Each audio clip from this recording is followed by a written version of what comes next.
यदि आप हमारे चैनल के सभी गाने को पसंद करते हैं तो डीडी प्रोडक्शन हाउस के यूट्यूब चैनल को लाल बटन दबा के सब्सक्राइब करें और घंटी के निशान को जरूर दबाएं।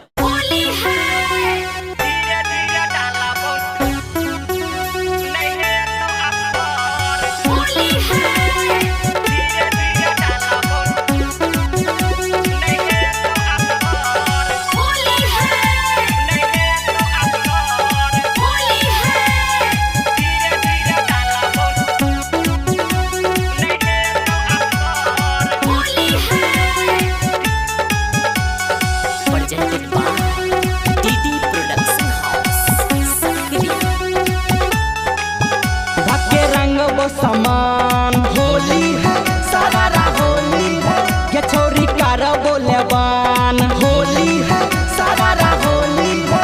भक्के रंग वो समान होली है सारा होली है ये छोरी कार बोले बान होली है सारा होली है भक्के रंग वो समान छोरी कार बोले बान भक्के रंग वो समान छोरी कार बोले बान मोटा पीछे कारी से करे ने डर धीरे धीरे डाला बोने है तो असर रंगा धीरे धीरे डाला बोने है तो असर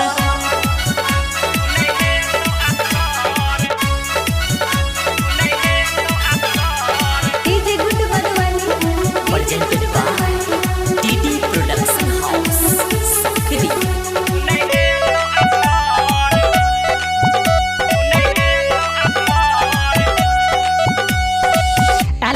फागुन महीना संगे रंगबा खेला ले घोड़ी के ललका पियर का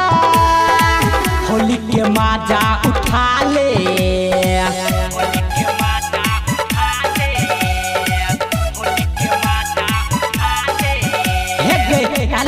फागुन महीना संगे रंगबा खेला ले घोड़ी के ललका पियर का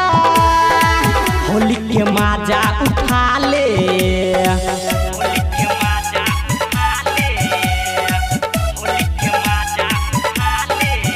कनी बतिया के सुन चढ़े जतो के जुनून रंगवा खेले ला किया करे छ डर धीरे धीरे डाला बोने है तो असर रंगा धीरे धीरे डाला बोने है तो असर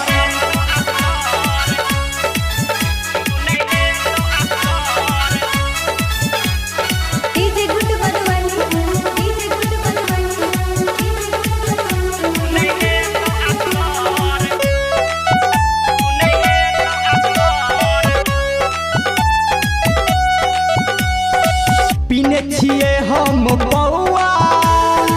रंग तो हर चोली कह सुन जितेंद्रा चल चाहे गोली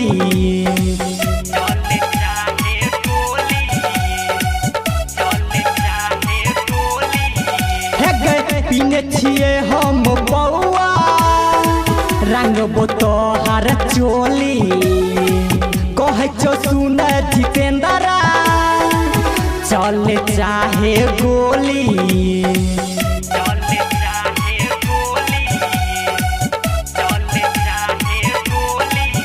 कहरा खबर बिन आई कद तो रंगीन बर दर्द गे कर तो कमर धीरे धीरे डाला बोले कर तो असर रंगा धीरे धीरे डाला